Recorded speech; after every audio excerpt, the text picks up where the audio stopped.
Good day to everyone. I am happy to be back. It's me, Teacher Gerson.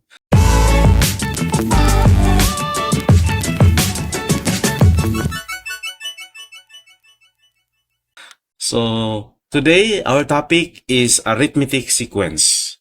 Considering this example, find the 15th term in the arithmetic sequence 1, 9, 17, 25, and then dot. Ibig sabihin yan, that is ellipsis.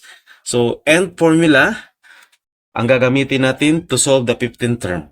So, ito ang end formula natin. A sub n equals a sub 1 plus n minus 1 times d. So, identify muna natin yung mga given natin. Ang a sub 1 natin, that is a first term. So, our first term is 1. Then, our n, this is called the number of terms. Ilan yung number of terms natin is 15. So, n equals 15.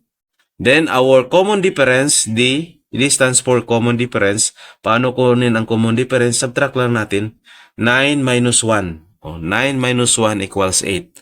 Or 17 minus 9 equals 8. Or 25 minus 17, that is equals 8. That is the common difference of the sequence.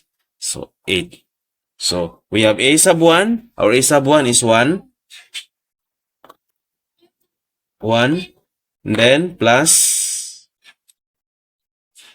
n. Our n is 15. 15 minus 1. Our d is 8 common difference. So, we have a sub 15. We have 1 plus 15 minus 1, that is 14. Then times 8. Okay. So, we have a sub 15 is equals to 1 plus 14 times 8. That is equals to 113. No? Now, 112. So, 112. 14 times 8 is 112. So, we have a sub 15.